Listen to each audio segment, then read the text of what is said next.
You're listening to the Fantasy Wildcard Podcast.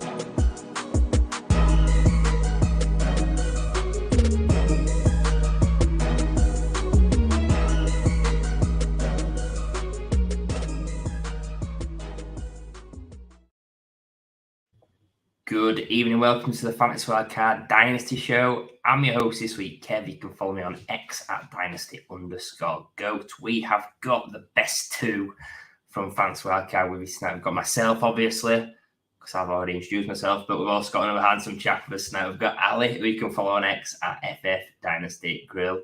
Good evening, Ali. How are you doing? Good evening, Kev. Yep, just the two of us tonight. Really looking forward to digging into week 15. The first round of the playoffs.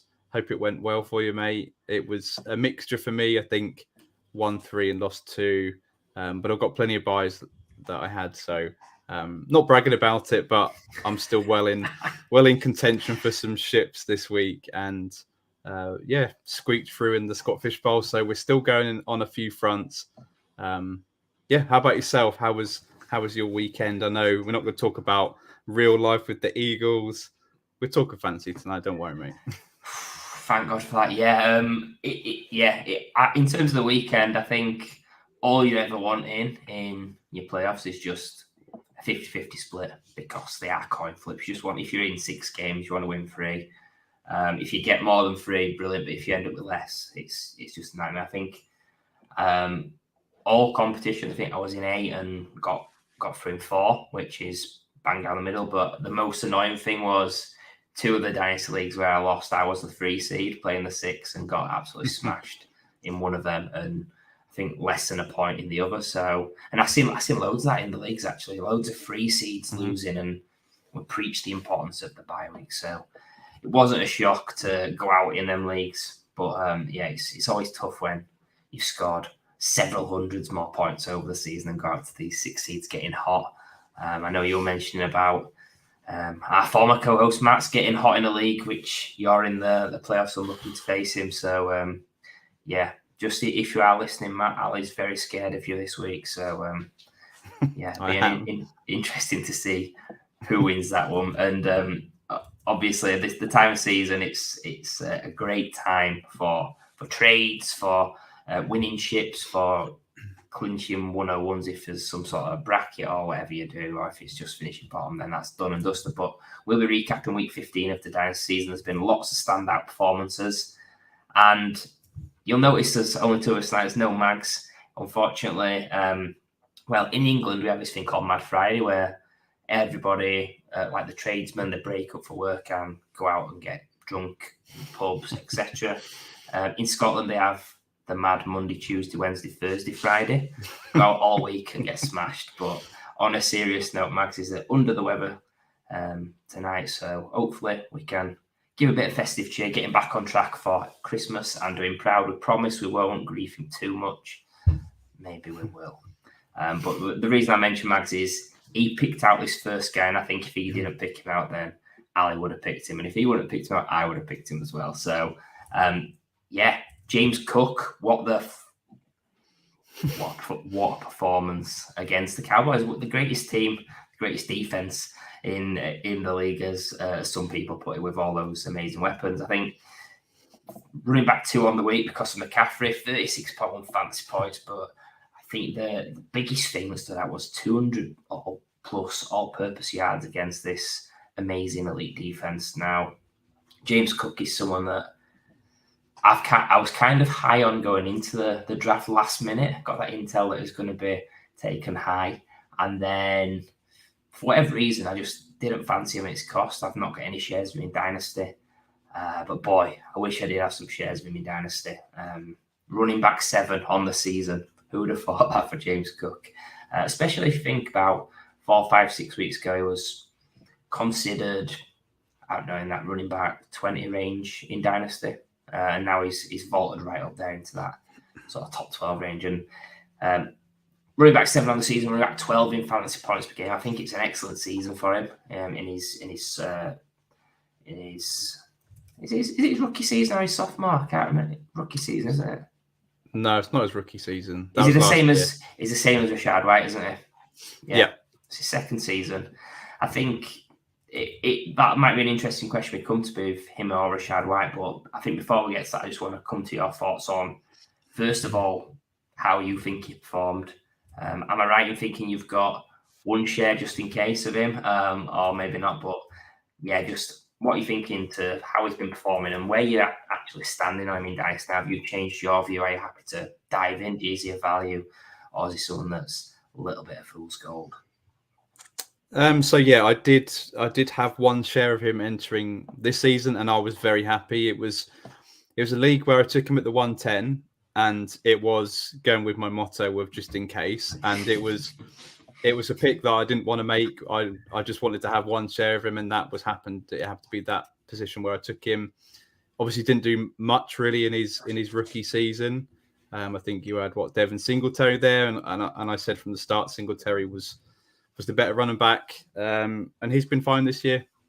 I did not foresee what happened this year with James Cook. Obviously, the opportunities there. I actually traded for it. I made an amazing trade with him. I traded for him and Deebo Samuel, and I gave up Garrett Wilson in a team that I'm going all in on, which really worked, and it helped me win my first round of the playoffs this week. It is incredible. I would have never guessed he'd put up 200 plus yards on the Cowboys. And I mean, what a wacky game. I mean, Josh Allen, he have 7 complete? Is it 7 or 9 completions in the game? Yet they still put up 30 points on the Cowboys. I mean, it's incredible that the offensive line is doing a great job and creating holes for him. I've never thought he's not the biggest running back. He's not a grinder between the tackles. He's getting him out in space, and he's an explosive running back. And it was actually really good to watch what he was doing to this Cowboys defense that hasn't really been done this year. So really impressed with him. Looking at my stance in Dynasty, I mean, the running back position is just such a joke at the minute. I think you've probably got 4, maybe 5 running backs that I feel good about in Dynasty that are safe for the next 2 to 3 years plus. But you've then got a whole group of sort of older running backs that are clinging on to their performing elite right now. Then you've got like the maybe, so we'll come on to them in the next part. But you've got like the Rashad White and players like that, Kyron Wilson, that are doing well. And he's got to fall into that bracket because it's someone that didn't expect to do this well, but he's here. He's in his second year. He's on an elite offense. So you kind of have to rank him now in sort of as an RB1, probably a comfortable RB1. We're talking maybe RB9, 10, 11, 12, perhaps a back end RB1. Yeah, I want some shares of him, but I think at the minute it's going to be very difficult to acquire any more. And I still think there's a risk. I think he's not the biggest back. I still don't think he's the best back. I think perhaps he's a product of that offensive line being incredible and what they managed to do against the Cowboys. I don't see him keeping this up into next year and the year after. I could be wrong. I mean, I have been wrong about James Cook. He's probably my biggest miss this year. So that's probably where I'm at with James Cook. It's a point where I'm not going to get any more shares of him because you're going to have to overpay, which I'm not comfortable doing. It's difficult for me to get any more of him, but what he's doing now is incredible. And I think you're going to talk about some players that I probably see in the same sort of bracket as him right now. Yeah, I think Cook's in that area of rankings and startups going into next season where if you're just looking at a pure number next to his name, running back 10 or whatever it is, then you're going to get a little bit scared. But what Dynasty managers should be thinking is running back 10, that could be several rounds later than where running back 10 usually goes. So it'll all depend on your team build as to when you're attacking this range, but it's usually a range I try to avoid because you tend to find it's very fluid between sort of that 8, 9, 10 to the 20s. It's a tough range to get into, but all you're needing is that spike to jump a tier and then you can cash out a nice handsome profit. So I'm just going to throw a few comparisons to you, James Cook or the other person, going at a similar range, so it's going to be tough questions. And just tell me out of the two who you want in Dynasty more. So James Cook or Kyron Williams? I wish you'd have left this one to last because this is so difficult. Kyron Williams, is being. I think Kyron Wilson is a snooker player, so that's definitely not him. Kyron Williams is just unbelievable. I mean, what is he? Fifth round pick, something like that. Late guy. And the trouble is with the Rams, you never really know what they're going to do because I had quite a bit of Cam Akers coming into the year thinking that he could reproduce what he'd done, and look where he is right now. So it's difficult.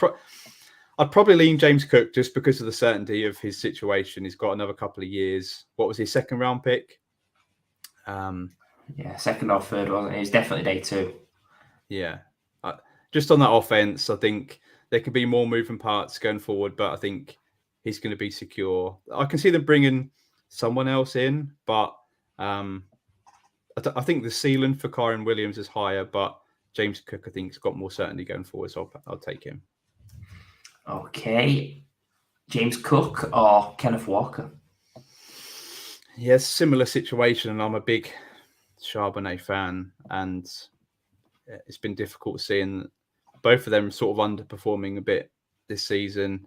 I would have definitely taken Kenneth Walker at the start of the season, and probably it's difficult because I'll probably take James Cook. They'd be very much in the same tier, but Charbonnet, I think, has a role to play. I think his role's only going to get bigger going forward. I think he's a good running back. So I'll go for Cook just because he's not got that competition at the minute. Okay, cool. And then the reason I left this guy to last, one that was in the same draft class, but the main reason he plays for the Bucs, Rashad White or James Cook. I mean, it's not a question, is it? No. You know my answer to this, even though nobody might agree with it, but I just think what I've seen from Rashad White, even I'm surprised about where he's at the minute. But at the start of the season, the signs were there. The Buccaneers were pumping out all this stuff on social media. He's RB1, he's RB1, he's RB1. Everybody's worried about Sean Tucker coming and taking the role off him, and it's been absolutely nowhere near that. We've got Chase Edmonds, who's a running back nobody wants, as running back 2 that's doing well. And yeah, Rashad White's taken on an elite role. He's up to 80% snap percentage. So I think he's secure again for another 2 years. I can't see us getting another runner back in because we're not a contender. So I think he's got that role for a couple of years. So I'll go Rashad White. Solid picks. I mean, I'll tell you my selections, but I think honestly, if you're not trying to buy him now, you don't have to make that decision until there's a lot more clarity. I think big things that are going to affect like where he sits versus Rashad White is what happens with a guy we'll come on to in a little bit, the QB at the Bucs. But yeah, there's lots of moving parts on running backs, which you kind of don't have to make a decision yet on them. You should be really set in stone as where you're at right now, but a lot can change with like the playoffs, injuries, etc. towards the end of the season. So we'll move on from the Cook. We're going to keep it food themed, and we're going to come to Rashee Rice Baby. We are. Rice Baby's advert has been pumped on UK television right now. So we'll talk about Rashee Rice because he's a guy that has really sort of performed well and on an absolute tear at the minute. I mean, he's helping carry the Chiefs' offense, something that Travis Kelce's been doing for a number of years. But Rashee Rice seems to be the guy that they're relying on at the minute. At the weekend, he caught every single target, 9 targets, 9 catches, 91 yards and a touchdown, wide receiver 7 on the week. And over the past 4 weeks, since week 12, he's actually wide receiver 3 overall, averaging 20.4 PPR points per game. So incredible. The Chiefs' offense aren't putting up those points, but the target share has been unbelievable. Only CeeDee Lamb and Deebo Samuel are ahead of him. The target share the last 4 games is 31%, 30%, 25, and 25. Compare that to Travis Kelce. He's at 21, 16, 25, and 19. So he beat him every single week the last 4 weeks, which is worrying for Kelce, but good for Rashee Rice being a rookie, taking this much target share. He seems to be the number one read right now, and he's looking really solid. And the thing on top of it as well is he's scoring touchdowns. So he scored 3 touchdowns in his last 4 games. So you love to see that. And I think looking down the stretch for this season, obviously, I think he's a low wide receiver 1 as well. I'd rank him, but he's got a high ceiling. So he's putting up these 20-point games the last few weeks. And hopefully he can continue that going forward. I think we have to look longer term. He's obviously a rookie. And I think personally I'll have a bit of a pause, just because I'm not going too much in. I know what happens when there's a wide receiver, there's a target on the Chiefs. All of these Chiefs wide receivers and targets get pumped up just because they're tied to Mahomes, the best quarterback in the NFL. But I personally think that the Chiefs are going to make a splash, whether it be via the draft, because there's a lot of really good wide receivers in this class coming up. So even if they drafted a wide receiver round 1, that would worry me slightly, or via free agency. So there's quite a number of wide receiver free agents going to be on the market. And I do think they're going to make a splash, because looking at Mahomes, he seems to be absolutely pissed in what he has to play with right now. There's so many drops on that team outside of Kelsey, and even Kelsey's dropping touchdown passes. So Mahomes doesn't trust anybody right now. So I think they're going to go for another weapon at least this offseason. And I just think with that, I think he's not a buy for me at the minute. I would like to buy him if the right value sort of arrives, but I just think there's just such a premium on Chiefs players that I just think the asking price would be too much. Too much to the point where I'd actually sell for the right opportunity right now, but perhaps we'll discuss that going forward. So Kev, on Rashee Rice, whereabouts would you have him ranked in Dynasty? Is he a wide receiver 2? Is he a wide receiver 1? What sort of category does he fit in? And what do you see his long-term outlook being? You know, I love these rankings questions, don't you? Because I don't do rankings as such in season. I don't write it down. I've got it in my head as an idea. I use Keep Trade Cut as a market guidance. And then it's just working it out team to team, league to league. I think what he's done in over the past 6-7 weeks is fantastic. You've seen his snap percentage go up. You've seen the targets go up. He's having a great season, but you look what's around him, and it's set up for him to have a great season. Kelsey's been a little bit off the boil, and the other wide receivers are disgusting. Like, if you're probably saying who's the second best wide receiver on the team, it might be Justin Watson in terms of less brain farts than Tony, Sky Moore, Valdez-Scantling, etc. So I think he's been a great replacement as Rice for the Juju role. He's fitted in perfectly and doing what he was doing last season. I do agree with you though in the sense that I think there's uncertainty on the horizon. The Chiefs are going to make a move at wide receiver that potentially could lose Kelsey if he decides to retire. There's been rumours of that, or maybe Kelsey is potentially on the decline. We might talk about that in a little bit as well, but.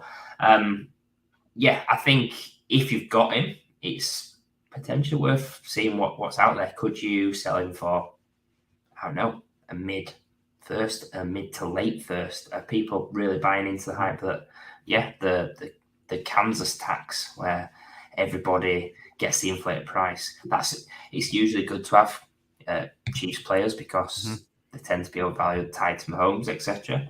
Not calling the greatest Titan of all time overvalued over the past 5 years, by the way, just saying it's more the wide receivers, your Sky Moores and stuff that were getting crazily picked. But I think I rank him currently as a wide receiver 3 in Dynasty. I think that's probably right about where market has him, if not a little bit below. But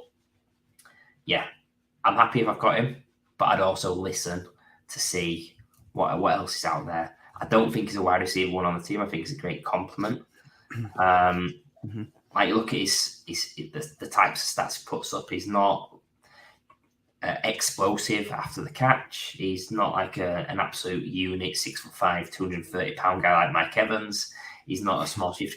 He's a nice compiler. I think he's a nice complement to someone else. And probably in this offense as it is, with Kelsey and him, that's an ideal optimal situation. I think if you had another wide receiver 1 in there, it's going to make it murky. I can't see Kelsey's target share dipping unless his body's dipping. So agree with you on that. I guess we're both on the sell side for him at his current cost. But just coming back to you to wrap up on Rice, where do you think it'll go? And is the optimal point now to sell, or do you try and risk it and gamble a little bit closer to the draft to maximise the deal? Yeah, potentially. I think you can easily point out the run that he's on and sell him to a contender, or just make a straight trade for someone maybe that's even out of the playoffs, someone like a Puka Nakua, perhaps someone that's not even performing as well as maybe a Puka. That might be the move that I'd like to make, selling for maybe more of a veteran that has got a certain role going forward next year. I totally agree with everything you say. I think if they add a wide receiver one, I know Mags would absolutely love Mike Evans to arrive on the Chiefs. Not going to happen, but if something like that was to happen, then he would take a massive hit, I think. So, certainly his value is pretty high. I'd probably have him as a late wide receiver too, so we're not far away. So going forward, they're going to make a splash, no doubt. And I think if you can hold your nerve, perhaps wait a little bit longer. But I wouldn't begrudge anybody selling him right now for someone in the same tier, perhaps with a bit more certainty. Indeed, I thought with Mags not being here tonight, we'd have a show where we didn't talk about the Chiefs. But every time Mags is on, but Rashi Rice has come up. It was your pick as well, Ali. So nice homage to our good friend Mags there. So we're going to move on to the next topic, and look what we've done. We've had a cook, we've had a Rice. We're now coming to the baker. We're keeping it food themed. Baker Mayfield, the head chef, is the question. In terms of what he's done for the Bucs. I'm going to try and get some smiles out of Ali around this Christmas time. The Bucs thanks, obviously.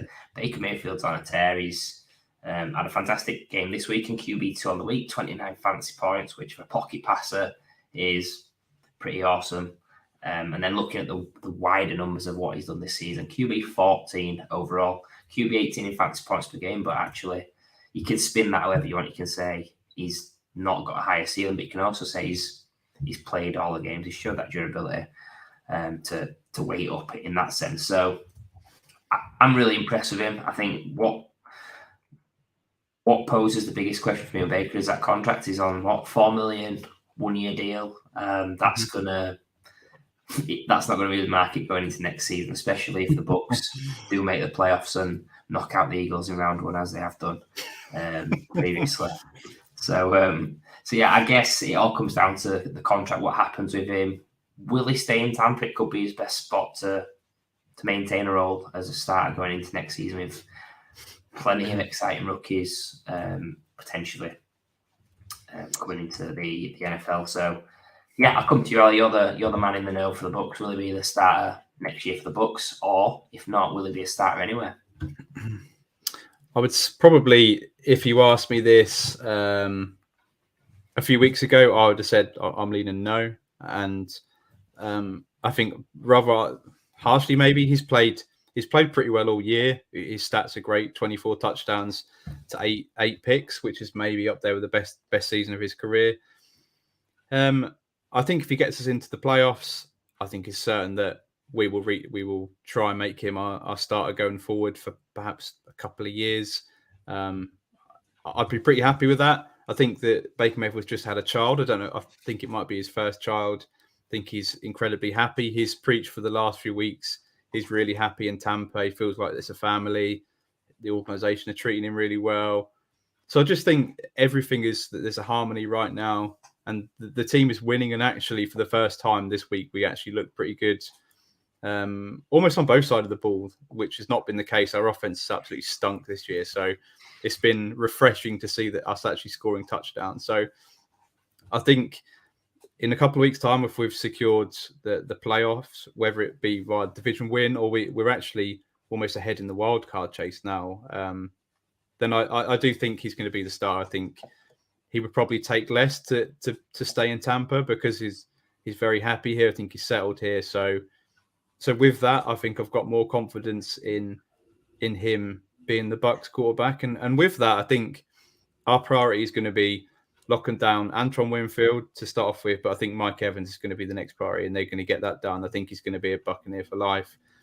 So if he's got these weapons going forward, he's a quarterback too. Right now, he's almost a fringe. I think he's quarterback 15, something like that on the season. If you're going to get that for at least another year or two, then I've got more confidence in him going forwards. And even if it doesn't happen, if he wants to take too much money, he doesn't end up in Tampa. I think he's played well enough that he's going to be on a team next year, come what may. I think there's so many bad quarterbacks in the NFL right now. Even with the rookies coming in, he could be a bridge to a rookie quarterback. So, I've got more confidence in him in terms of fantasy. So, Kev, what would be your sort of value on Baker Mayfield right now in terms of Dynasty? Yeah, I do agree with you, actually. I think he's going to be in a job somewhere. He's done enough this season to get a job, even if it's with, let's say, him and maybe Jaden Daniels as a duo, and he's the bridge. That'd be a worst case now, but he's got a real chance to find a home somewhere. It should be the Bucs, but we just don't know. You never know with things like the cap, etc., and all that. I think he's a guy that springs to mind if you've lost Justin Herbert, that you're a contending side. His market value's round about an early to mid-second, but could you potentially offer your late second and a third to a team and really test the arm on Baker? Do they believe in him or do they not? Or could you potentially do, I don't know, your late second and then potentially a future second? Is that an overpay? I don't know. If it depends on your league settings. If there's not many QBs available and you have lost the likes of Herbert or you're unsure about certain QBs, then with what he's been doing recently, I think you've got to at least consider Baker Mayfield. An early second for him, I'm probably not paying that just because I'd want to see what leaks out around one in your drafts. It's meant to be a really good draft class for QBs and wide receivers. See who falls. See if your running back one could potentially fall to late round one, early round two on your board. Maybe a Braylon Allen is a name that gets thrown out there for the casuals. But yeah, I think you've got to consider buying him as a contender now if you have an injury. And I do think a big QB next season. So on that basis, I think if it's a mid-second or some sort of deal where it's not giving up an early second, I want to be in on Baker Mayfield as the head chef to my restaurant. Well, maybe not the head chef. Maybe he can be the sous chef, and we can have a proper head chef like a Josh Allen or something like that. And obviously, Josh Allen's having a great season. We're going to move on to topic now, the other end of the spectrum. Bad season or downward spiral. So this is really, really digging deep on a couple of guys and working out, is it just a blip? Is it a bad season where they're going to bounce back? Or is this actually the start of something a lot worse where you might have to get out at a discount and move on from certain players? So first guy I want to talk about is Derek Carr. So not the most interesting guy. He's been called vanilla before. His interview's pretty boring, if I'm being honest. He's not a very charismatic guy. His brother's a tool as well. But I just think QB 19 on the season, that tends to be where he finishes every year, QB 18, QB 19 range. But when you dig deeper, QB 30, if I'm points per game. So he's not been as good as I think people expected, but there could be reasons for that. He's had a couple of injuries. He's had injuries to the wide receiver as well.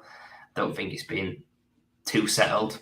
Maybe he's got all that money for the contract and he's maybe not playing at 100% with his mind in the game. But I just think in terms of Derek Carr, what you're expecting, I do think it's a bad season. I don't think it's the start of something terrible. For me, he's still a top 32 QB. He's still a top 25 real-life QB. So I'm happy to hold on Derek Carr or try and acquire him cheap. It's going to be a tough subject for you to talk about because you're an avid Bucs fan and you hate the Saints, but what's your thoughts on Derek Carr at that cost? The stats he's put out, and if he's costing you, I think he's got about QB 30 on Keep Trade Cut, which to me just screams that he's a value. Yeah, I think he's had a difficult year with injury. I've actually got some sympathy for Derek Carr and the memes about his contract and raising money to pay for his contract is quite funny. Like a GoFundMe page. I'm in total agreement. I think with the massive contract he's got, I think the Saints are still fighting for the playoffs. They could easily win the division. I think they're the same record as us. Praying, aren't you? You're praying to win the division. I was, but screw the Saints. I don't want them to win. So I do think he's going to be the starter. I think worst case, they're not going to be in a position for a top 10 pick. I don't think. He could be there with a bridge. They could take a rookie perhaps in round 2 or 3 and him have the job for next year, and then perhaps they could have a sort of contest going forward. But I'd definitely be buying Derek Carr at that cost. You've got Chris Olave there, got Raheed Shaheed. I don't know what his contract situation is, but there's some weapons there. So I'm happy to pay to buy low on Derek Carr. I don't think it's going to be a downward spiral. I just think it is a bad season. Yeah, I know. I had him in the league, and I think I was trying to sell him for 2 seconds to see if anybody would buy. And it was a rebuilding side where I had 4 QBs. He was QB 4, and nobody would pay 2 seconds. I don't think anybody in that particular league would pay 1 second for him, which was mind blowing for a QB. I think that might just be an anomaly, because usually Superflex leagues are a little bit the other way, where everyone knows values. But I'm going to come on to your guy now, Ali, a guy that's got tons of charisma, but on the field, he's not been the main man for his team this season. Yeah, I thought the obvious pick would have been Bijan Robinson, and the hope was that Arthur Smith gets fired, but that's the obvious one. So I've gone for Najee Harris. I personally think is a bit of both. I think you can see the downward spiral that he's taken. He's the second best running back on that team. Jaylen Warren is clearly the best running back. But Najee Harris was a first round pick. He's got his 5th year option. I think he's in year 3 now. So we've still got next year and then the 5th year option. I just think, the thing going against him is it's going to be 26.5 by the time the next season comes round, which is at the point where nobody wants running backs age 26.5 in Dynasty. So he's not going to be someone that you're going to be able to sell very high if it doesn't go right. But I just think the thing with Najee Harris is people need to rein in expectations with Najee Harris. If you're expecting him to be the guy that he was in his rookie year, where he put up really good numbers, he had 19 targets in one game, which was absolutely ridiculous. He's never going to be that guy going forward. So as long as people realise it's a 50-50 timeshare and Jaylen Warren could eventually take the role, then I don't think it's going to be a spiral. But the way that it's looking, it's not great. So I'll say he's having a bad season for whatever reason. The Steelers' offense is absolutely trash. Kenny Pickett is trash. But I'm going to say, as long as your expectations not too high, then it's not a massive spiral. Yeah, I think thinking of Toy Story, I think Forky would love to be in a room with Kenny Pickett, wouldn't he? He'd be in his element with that trash.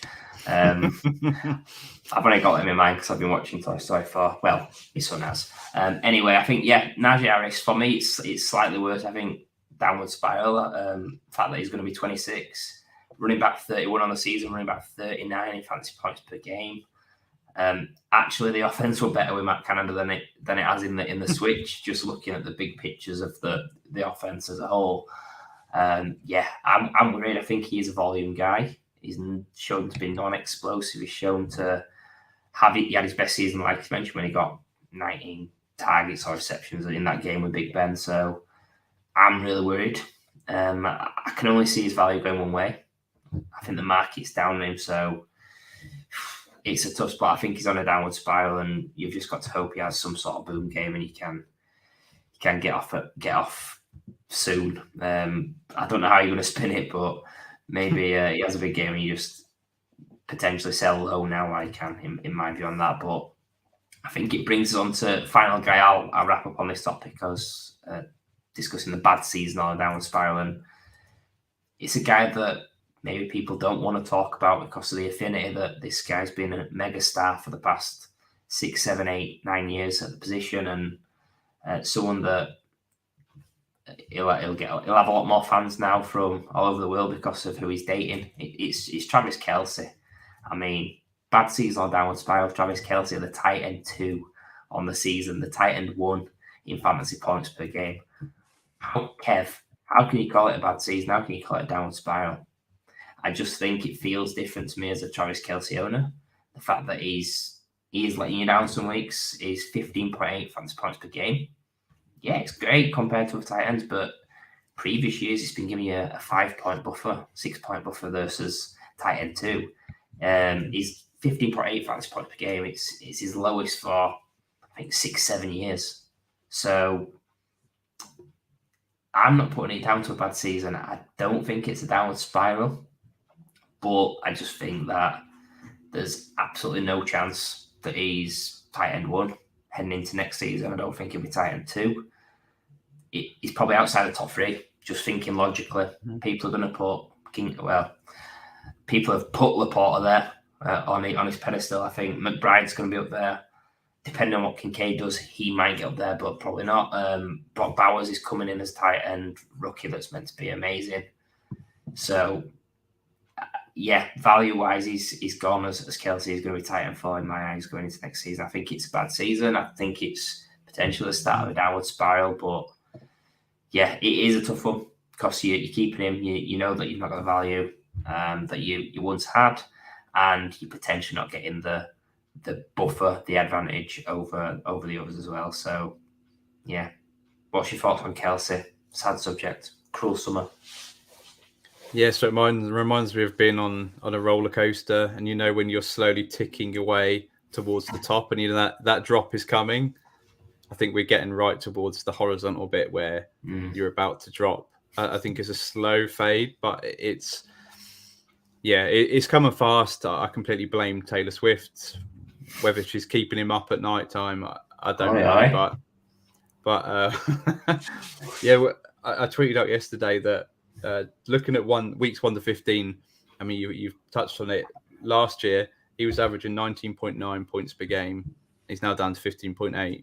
4.1 points per game is a massive drop in a year, which I think, to be fair to him, I think they had Juju Smith-Schuster. They had a few weapons last year. The defenses that scheme up against the Chiefs, they've not got much to worry about other than Travis Kelce. Rashee Rice is doing well right now, but they're just taking him out of the game. They're doing as much as they can to take him out of the game. I imagine that's what they're doing, and perhaps with his age catching up with him, he's maybe not able to beat the defense, the double teams just as much at the minute. So I don't know. It's definitely going the wrong way. And I think you're correct. I think he's tight end 3 at best, but he's probably going to be tight end 4, maybe even tight end 5 in some people's eyes. So we'll see how he finishes the season, but he's definitely not in the top 2 or 3 anymore. And I think as well, like with watching the highlights or watching the games, first 7, 8, 9 years in the league, I never saw him look injured. Like, obviously, he'd missed games early on in his career, and he's been banged up, but it just seems to be that he's had a lot more little niggles this season. Like, he has been tough. He's toughed it out in some situations, but just like the body's breaking down, you can see it. You see the highlights, and he's not what he used to be. So there's definite concern there for Travis Kelce, which is a shame because he's been such an amazing fantasy asset over the years. Cheat code, yeah. We're now going to look at some potential cheat codes, some buy lows for rebuilders. So we're looking at guys that we both think are going to boom in value next season. So it's perfect time to be buying these guys. Who's your first guy, Ali? Yes, and the first guy is Michael Mayer. And this is a guy that I had in the exact same tier as Dalton Kincaid. I think I took one more share of Michael Mayer than I did Dalton Kincaid, which is something that I regret right now. But I can see the positives with Michael Mayer, and this is not particularly a cheap trade target because I don't think he's going to come really cheap. But this is someone that I think can be valued at a first-round pick or more than a first-round pick in 12 months' time, which is more than what you'd have to pay for him right now. I actually think Michael Mayer is having a half-decent rookie season. Rookie tight ends, a lot of them historically don't tend to do much at all in year one. But if you think about he's running sort of 80% the snaps right now. He's running plenty of routes. I think he's doing really well. And considering he didn't even really play or see his first targets until week 5, he's a tight end 21 on the year, which it's not spectacular, but it's not nothing. He was tight end 8 this past week. He's had a week where he's tight end 6, a couple more weeks where he's been a tight end 1. Not spectacular, but I think you can see that the talent is there. The draft capital was there. And I think he's being totally overshadowed by obviously Sam Laporta and Don Kincaid, who are in sort of the right highest tiers in Dynasty. So, I mean, how much are those guys worth right now? That well over a first-round pick, maybe someone will ask 2 first-round picks for a Laporta, especially if it's tight end premium. I personally think that Michael Mayer is in the Trey McBride sort of route. I think he's taken more of a slower route to the top, which is more of a classical route. We see that year 2, year 3 growth for tight ends, and I think this could be where Michael Mayer sort of falls. In terms of what I would pay for him, I wouldn't pay a first-round pick for him. I'd happily pay a late second-round pick. I've got confidence in Michael Mayer that he will grow. I think on the Raiders, I think they lack proper weapons going forward, and we don't know what's going to happen with Devontae Adams. I just think if you can pay a mid to a late second-round pick, but maybe not 2023, you offer a future one or whatever, I think you're going to make profit on your investment in 12 months' time. I think he can be in the same mold. People like a young tight end, especially when you've got Kelsey at the top that's now falling off. People are now scrambling who's going to be the next one. And people are really loving Sam Laporta and Trey McBride and Dalton Kincaid right now. I think Michael Mayer, if he shows something next season, he can easily vault into the top 8, top 7 Dynasty tight ends. So I think if you buy into him now when people aren't talking about him, I think you'll make profit on your investment. Yeah, I love the Michael Mayer pick. I love the fact that I don't know if you saw the highlights, the first snap of the game against the Chargers. I think he was lined up against Khalil Mack, on a run play and just absolutely owned him. Like that's looking great for keeping him on the field.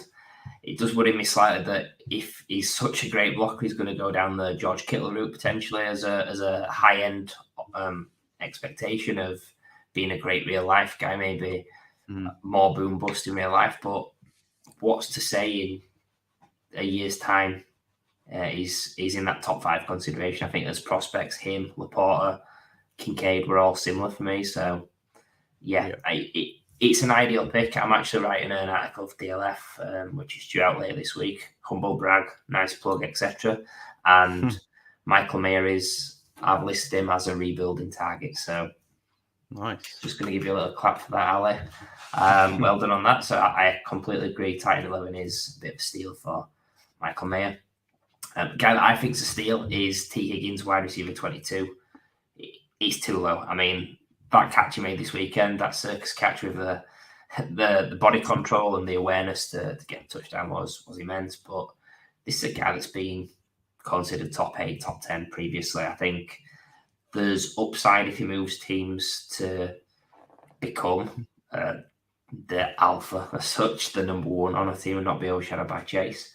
I think there's the scope that he returns back to the Bengals, and if they're paying him a packet, he's going to maintain, or if not, get more looks than he has previously. There is downside as well with this, that he moves teams and it's not ideal. It's a bad offense. You don't know what the situation is going to be, but I just feel like in a rebuild as well, you've got to take risks. I mentioned a couple of weeks back I had a projected late first on a rebuilding side, and I use that to buy Higgins just because I see a spike value coming at some point potentially. If it doesn't work out, I'm in my rebuild. I'll stay in my rebuild and go again. But if it hits, that's going to start building the value of that roster. So he's a guy that I like, and we're actually keeping it on the same team to come to the final. Guy, who are you targeting? Yeah, Chase Brown. I think there's still a chance to buy Chase Brown. I think he's flashed over the last couple of weeks, but I still think he's going under the radar as people aren't really talking about him. I think that a lot of people are focusing on the playoffs. I think the people that aren't in the playoffs, they're turning their attention to the next draft class. I just think people aren't paying attention to the contract situation for obviously Joe Mixon. That's one of the main reasons why I like this buy. He was ranked fairly high, my rookie running backs, but not massively high. But it was always the case of Joe Mixon. He's got no guaranteed money next season, so they can cut him quite easily if that's the route they want to go for. Maybe they want to free up more cash for T. Higgins or Jamar Chase, whatever. I think he's slowly worked himself into this offense. He's now clearly the running back 2 on this team. And he's featured quite a bit on offense lately. So 24 rushing attempts the last 3 games, and saw 6 targets in the last couple of games as well. He exploded for a long touchdown pass in week 14 against the Colts. I just think this guy, he does have a chance to lead this team, this running back room next season. I think he looks good running the ball. It's worth the wait to see whether he can handle a big workload. But in terms of someone that you can buy low right now on a potentially elite offense again, when they've got Joe Burrow back, I think this is a guy that you can buy right now. I'd like to pay a couple of 3rd-round picks for him, maybe. I don't think I'd want to pay a 2nd-round pick for him, but the chance is there. So if you're on a team that's maybe rebuilding or whatever, go for people like this that can spike in value, because if they do cut Joe Mixon, his value is going to rise immediately. So really like Chase Brown, what he's shown, and going forward, the opportunity that he might have. Yeah, I love this pick. I think just not even considering name or performance or anything like that, I just think about situation, and a guy that's going to cost you maybe a 1/3, 2/3, which you're going to have a low likelihood of hitting on anyway. Mm-hmm. Just think you could literally buy him now, Mixon gets cut or whatever, sell him before the draft. You're going to make a profit. Yep. But worst thing that happens is you've paid 1/3 or 2/3. Mixon stays in Cincinnati. They probably won't add much competition in the draft because they've got so much tied up in the offense, T. Higgins, etc., who they'll maybe re-sign. But yeah, it's a process move. Go after Chase Brown. He's flashed a little bit. He was a pretty good prospect, actually. It's a shame he fell in the draft and got that day free capital. But in terms of the pure numbers, being a small school guy, he did excellent. He's got all-round, all-purpose potential in spurts. I think he's a split backfield type guy, but yeah, he's someone that if you're paying 2/3, what's the worst that can happen, really? So a great shout on that process play. Just because you're rebuilding doesn't mean you've got to avoid running back. You can take shots on guys that are cheap and sell at a profit. So love your pick on that one. The grill. Now, last night I was in a cathedral, a big church as such in the UK at the York Minster, watching a gig, and it got us thinking about the final topic. How could we incorporate this into our final topic? And went down the route of prayers, obviously the faith, the religion, and we want to go down the route of who are you praying for in 2024. So we've left it a really open topic to discuss, and a couple of guys that I'm praying for in 2024 from a Dynasty point of view is Justin Herbert and Joe Burrow. I think they've both got different things to prove. I think Burrow, he's got to prove staying healthy, not getting banged about, and really showing what he can be, because I think there's potential as a passer to become a Patrick Mahomes for fantasy, for Dynasty. He can get into that top tier, I believe, it's high praise because Mahomes is one of a kind in terms of how he plays, but I just think efficiency-wise, situation-wise, Burrow can do that, but he's got to avoid the injuries. He's got to be better, more consistent for fantasy on a week-to-week and a year-to-year basis. And then Herbert, a little bit of its injuries, but also actual performance. He did show something last season. He was on the verge of showing more this season, but that's a team that's got a lot of questions around moving parts, aging wide receivers, aging tight end, aging running back, rookie wide receiver that's a little bit up and down, to say the least, in Quentin Johnson. So I'm praying in 2024 that Burrow can put it together, really take that leap, stay upright, don't take the hits. I'm praying the Bengals actually get an O-line to support him. And something similar here, but I think protection, but also that he can really show that promise and remain in that conversation to be a top 5 QB. I think real life point of view, he's not won tons of games. He's around 500 in terms of his record. But imagine if you stuck him in other situations. If Herbert was on the Falcons, for example, they're like 12-2 or something now with their schedule. So they're two guys I'm praying for in 2024 for Dynasty value. You've got a slightly different route with looking at a particular team. And 2 players that I've been high on previously, and I guess I still remain fairly hopeful, so I'm definitely praying for those in 2024. Treylon Burks, Chig Okonkwo, Tennessee Titans. I think there's been a change, obviously, with Will Levis coming in, which has been a nice change. He's obviously a raw prospect, and I think he will get better over time. I think he is the guy there. Treylon Burks just been incredibly unlucky, not had a full season yet. He did he not have a pre-season when he started as a rookie, and it's just been starts and stops for Treylon Burks. First round pick, I was really high on him. I think we all were high on him on the wild card. And then Chig Okonkwo is someone that I really like, athletic tight ends, someone that I've got big hopes for. Again, shown flashes in the past where I think, why do they not just get this guy involved all the time? Because he's incredible when he's got the ball in his hands. Tight ends can't always move like that, but Chig can. So I just want Treylon Burks and Chig just to take a step forward, to be healthy, this whole offense to be healthy. And then obviously you've got the veterans in DeAndre Hopkins and Derrick Henry. They're not going to be on the team next season. I'm pretty sure of that, especially with Henry already talking about his time is up in Tennessee. They've sort of gone all in. I think there's going to be a regime change, but I think the head coach may well stay there because I think he's great. But they're going to get younger. They're going to rebuild. And I want them to rebuild around Treylon Burks, especially as a big weapon, because I think he can be. A lot of people said he could be AJ Brown's replacement. I'm not quite sure he's ever going to get to that level, but I think he can be fine. I think he can get to a wide receiver 2 in Dynasty. And Chig Okonkwo, again, he's got the upside to become a tight end 1. We've just not seen it consistently. So, next season, I think the sky is the arrow is going to be pointing up for Burks and Chig as long as they can stay healthy. And Will Levis can take a step forward as a passer. Then I think, there's a chance for these two.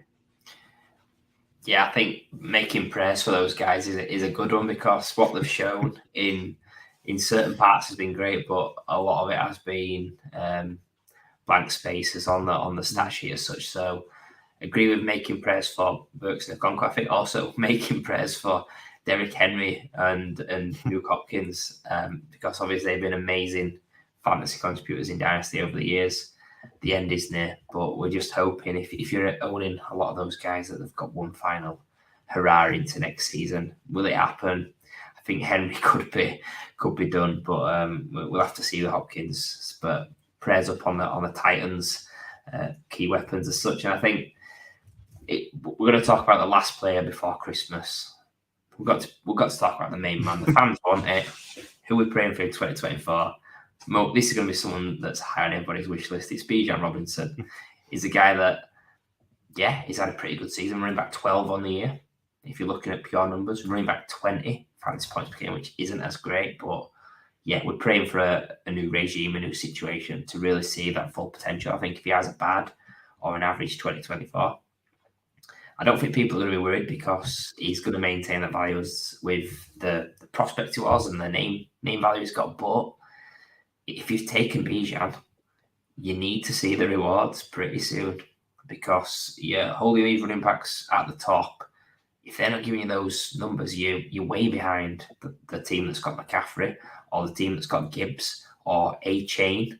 They're all doing a lot better than Bijan. So I think it will happen. He's got the talent. It looks like there's going to be a regime change, but we're just praying that it does happen, and that the next guy in actually can use his offense properly and not be messing about with Algier and Patterson and putting him on kickoff returns and playing him for one snap in one game. Just absolute joker of a coach in Arthur Smith. So prayers up for Bijan Robinson, the last guy we're going to talk about before Christmas this year. So yeah, on today's show, recap week 15 of the Dynasty season. We've talked about lots of different topics tonight. I hope you've enjoyed the show. Thanks for tuning in. Be sure to follow us and subscribe on X and YouTube at Fantasy Wildcard and at Wildcard Dynasty.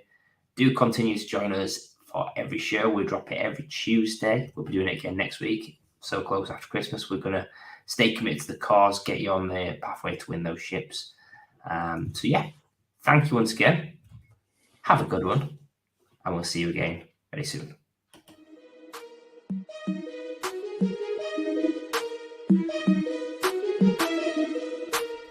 When you have the wild card, you have the power to change the game.